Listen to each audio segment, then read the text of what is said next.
Welcome to the debate. Our discussion today plunges into, well, a fascinating and often contested aspect of how we present and engage with complex subjects. Specifically, we're looking at music exploration through the lens of our source material, which is titled Excerpts from Music Exploration, an Amusing Anecdote, Exploring Music with a Funny Anecdote. The central question we will rigorously explore is this. Does framing music exploration, predominantly through an amusing anecdote, truly enhance and deepen substantive engagement with the subject matter, or does it, perhaps inadvertently, detract from the intellectual rigor required? I'll be arguing that this framing serves as a highly effective pedagogical tool, broadening appeal and significantly deepening understanding. And I come at it from a different way. My position is that while anecdotes can certainly capture initial attention, an explicit framing that highlights an amusing anecdote, as our source materials title does, risks oversimplification. This approach, I believe, can ultimately detract from the profound, rigorous exploration that the subject of music truly demands, potentially setting an expectation for entertainment over, deep intellectual engagement. My position is firmly rooted in the belief that the approach heralded by excerpts from music exploration, an amusing anecdote, represents really a sophisticated and remarkably effective strategy for fostering genuine music exploration. To view amusing anecdotes as mere superficial fluff is, I think, to misunderstand their profound pedagogical power. These are not trivial embellishments. They are deeply human, relatable entry points that skillfully break down intimidating barriers to complex musical concepts, intricate historical contexts, or challenging theoretical frameworks. By injecting a personal narrative or a touch of humor, these stories humanize the often abstract world of music. Consider, for instance, a tale of Beethoven's notorious temper, leading to him throwing a bowl of stew at a waiter, maybe apocryphal, maybe not, but followed immediately by an analysis of the tempestuous opening of his Fifth Symphony. This creates a vivid, memorable connection that transcends dry dates and theoretical explanations. It encourages a broader audience, including those perhaps new to musicology, to delve into material they might otherwise find daunting. This fostering of emotional connection and sparked curiosity is, in my view, the very catalyst for a more pervasive, lasting, and indeed, deeper understanding of the music being explored.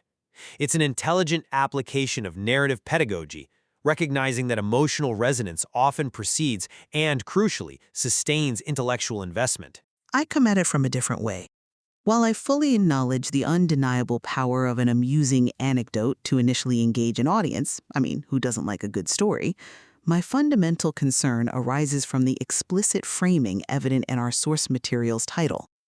When music exploration is titled Exploring Music with a Funny Anecdote, it sends a very strong signal. This title, by spotlighting the amusing anecdote as the primary draw, suggests a potential, perhaps even an intended, over-reliance on entertainment. This focus, I argue, can inadvertently undermine the intellectual rigor that is absolutely essential for genuine music exploration. True exploration, as I see it, demands a dedicated focus on structural analysis, dissecting form, harmony, rhythm, a deep dive into historical context beyond charming trivia, a robust engagement with theoretical frameworks, and crucially, critical, attentive listening. These are the elements that can easily be overshadowed or even trivialized when the emphasis shifts primarily to amusement.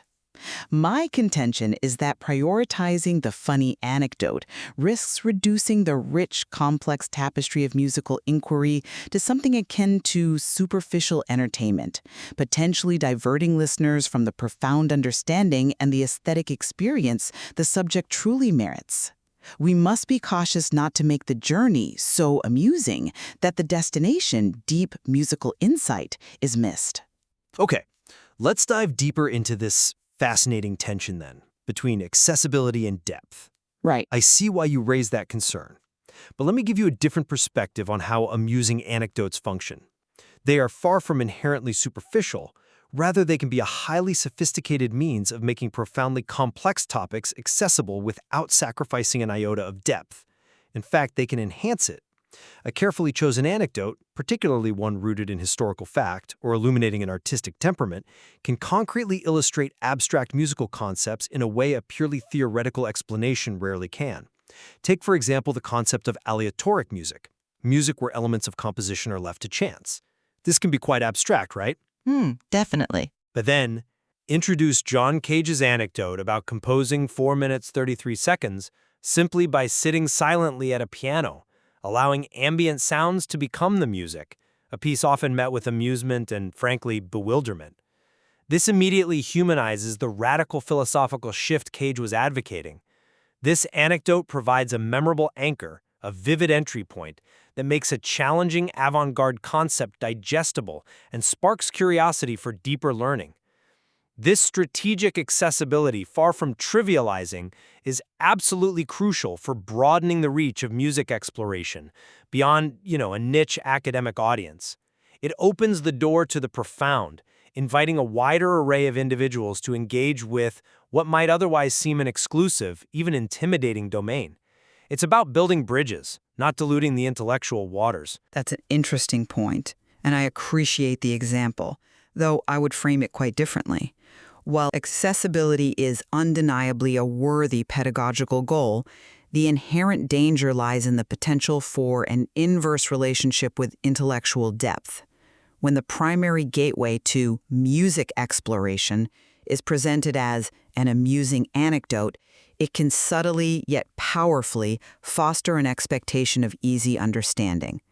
This often leads to what cognitive psychologists might call shallow processing, where the entertaining element, the funny story about Cage or Beethoven or whomever, is vividly remembered, but the underlying musical insight, the critical analysis of the form, or the philosophical implications, is quickly lost or maybe just never fully grasped. The challenge, then, lies in the balance and the prioritization. The very title, Exploring Music with a Funny Anecdote, suggests an emphasis on amusement that, while engaging, risks overshadowing rigorous analytical engagement. It positions the anecdote as the central vehicle, potentially diminishing the perceived value of direct engagement with the music itself, its structure, its harmony, its historical evolution.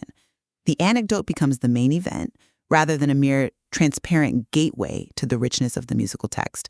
We must be vigilant that the amusement doesn't become the substitute for the exploration. Okay, let's shift our focus a bit then to engagement itself and its role as a prerequisite for rigor. Sure. But engagement is unequivocally a prerequisite for rigor. If an audience isn't initially captivated and engaged, especially in a field as vast and sometimes intellectually demanding as music history and theory, they are simply unlikely to commit to the deeper, more rigorous aspects of music exploration.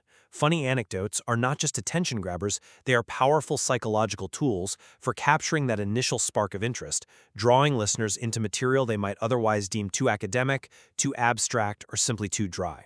Think of the immense landscape of Baroque counterpoint, or serialism. Without an entry point that sparks curiosity and personalizes the journey, many would simply disengage. By strategically lowering that initial barrier, by making the material feel approachable and human, these anecdotes open the door for more profound, rigorous exploration once that crucial initial connection is made. The anecdote doesn't replace the rigor, it merely paves the way for it, acting as a crucial first step in a longer, more challenging intellectual journey. It's a strategic invitation that acknowledges human psychology. We are inherently drawn to stories and relatable experiences before we commit to abstract analysis or demanding study. This isn't just about entertainment, it's about effective learning design. I'm sorry, but I just don't buy that entirely. Let me tell you why. While initial engagement is certainly valuable, critical even, true, intellectual engagement often requires something more profound, a willingness to grapple with complexity, an embrace of intellectual challenge, and a commitment to sustained inquiry. If the primary hook, the consistent promise, is perpetually amusing, it risks setting a dangerous precedent. It can inadvertently cultivate an expectation that exploration itself must always be effortless and entertaining. This, in turn, could potentially deter those who genuinely seek the deeper academic or artistic insight that, by its very nature, often demands focused effort, critical thinking, and, let's be honest, a certain level of intellectual discomfort. That's a compelling argument about accessibility, but have you considered that intellectual rigor, when presented thoughtfully, with passion, and with a clear articulation of its inherent rewards, can be profoundly engaging in its own right? The intrinsic beauty, the intricate complexity, and the sheer intellectual satisfaction of truly understanding music, its structure, its emotional power, can be the draw. If we primarily offer music through the lens of constant amusement, are we not cultivating a generation of listeners who will only tolerate music that comes with a funny anecdote attachment, potentially diminishing their capacity for appreciating art that demands more? It risks creating a passive consumer rather than an active explorer. Okay, let's now consider the long-term impact then. How does this approach affect memorability and the retention of musical knowledge? Right, the stickiness factor. Exactly. The human brain is fundamentally wired for stories and humor. These are deeply ingrained, evolutionarily significant mechanisms for learning and retention. An amusing anecdote is not just a pleasant diversion. It acts as an incredibly powerful mnemonic device, making information sticky and ensuring that the insights gained from music exploration stay with the audience long after initial consumption. It's not about constant comedic adornment, but about strategically placed narratives that make complex information memorable. For instance, understanding the abstract concept of sonata form might be challenging on its own. However, linking it to a vivid, perhaps even humorous story about Haydn's Surprise Symphony, how he intentionally inserted a sudden loud chord to startle sleeping audience members, provides an immediate, concrete, and deeply memorable context for understanding formal structure. This isn't just about remembering the anecdote. It's about the anecdote serving as a vivid mental hook that brings the structural lesson along with it.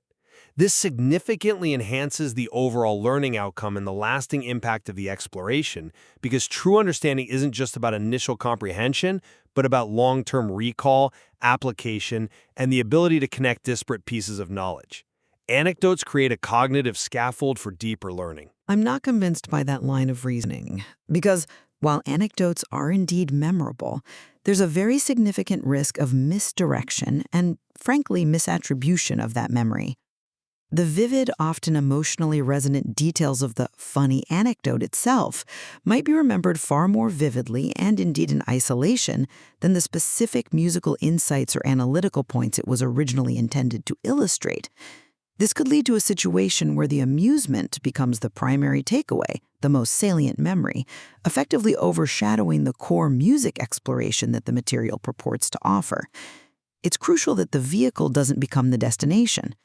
If the most memorable part of a lesson on the intricate counterpoint of a Bach fugue is a funny story about his large family or a lost manuscript, have we truly fostered music exploration or merely provided a moment of entertainment that peripheralized the profound musical architecture? My concern is that while anecdotes can boost initial memory, they can also create what are sometimes called source memory errors, where the source of the learning, the music itself, is overshadowed by the story about the learning, leading to a superficial, anecdote-driven understanding rather than a deep, musical one. In summation, my perspective remains steadfast. Well-crafted, amusing anecdotes, as indicated by our source material's very title, are not merely decorative elements, but are integral and powerful tools for genuinely effective music exploration. They serve to democratize knowledge, making complex subjects accessible, fostering profound and lasting engagement, and significantly aiding in the retention of information. The key, as always, lies in their thoughtful, strategic integration, ensuring they illuminate rather than obscure the rich, intricate tapestry of musical understanding. It's about sophisticated pedagogy, recognizing that an open door and a welcoming invitation are often the essential first steps to a truly profound intellectual and aesthetic journey. My position continues to emphasize that while initial engagement through elements like amusement is valuable, the ultimate aim of music exploration should never be diluted. The framing and emphasis should consistently prioritize and support the intellectual depth and analytical rigor that the subject of music inherently demands. We must remain vigilant in ensuring that amusement consistently serves exploration, acting as a conduit, not a substitute, rather than risking an imbalance where entertainment might inadvertently overshadow the profound insights and critical understanding we aim to foster.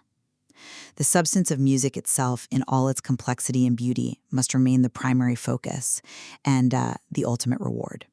This discussion definitely highlights the various, often conflicting, yet crucial considerations involved in presenting and engaging with complex subjects. And the subtle yet significant implications of those choices, particularly in the foundational framing of our educational material. Yeah. We hope it encourages our listeners to critically reflect on the diverse methods through which they approach new material and to consider the nuanced impact of those choices on their journey of understanding. Absolutely. There is clearly much more to explore within this fascinating topic.